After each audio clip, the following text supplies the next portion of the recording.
माझा पराभव करण्यासाठी सर्व नेते एकत्र झालेले आहेत असं नवनीत राणा म्हणाल्यात। माझा पराभव होऊ देणार का?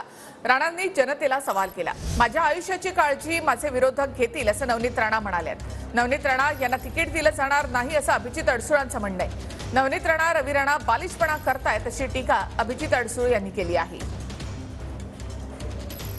किती लोकांना असं वाटते की या मतदारसंघामध्ये या जिल्ह्यामध्ये कारण की नेते सगळे एक झाले आहे की नवनीत राणाला पाडायचं आहे।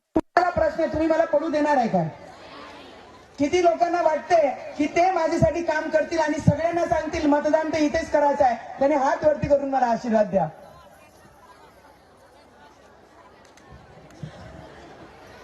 बिन पेंदे के लोटों को भी बोलना है। माझी एक गंमत झाली बरं, माझी जीवनाची काळजी माझे विरोधकच घेत आहे। जर आणि त्या तरवर चर्चा करून अर्थ नाही। आम्ही ठाम आहोत, ही जागा नक्की शिवसेनेला जाणार। त्या ठिकाणचे उमेदवार आनंदराव अडसूळ किंवा कॅप्टन अभिजित अडसूळ असणार आणि धनुष्यबाण हे चिन्ह असणार। भारतीय जनता पार्टी आज सरकारमध्ये आहे आणि येणाऱ्या काळामध्ये 400चा टप्पा पार करण्याचं त्यांनी सांगितलेलं आहे आणि त्यामुळे कुठल्याही प्रकारे मागासवर्गीय समाजाला धक्का लावून अन्याय करून त्या ठिकाणी नवनीत राणांना कुठेतरी तिकीट दिलं जाईल असं मला वाटत नाही। मी आधी सांगितलं, प्रत्येक वेळी नवनीत राणा आणि रवी राणा हे बालिशपणा करत आलेले आहेत।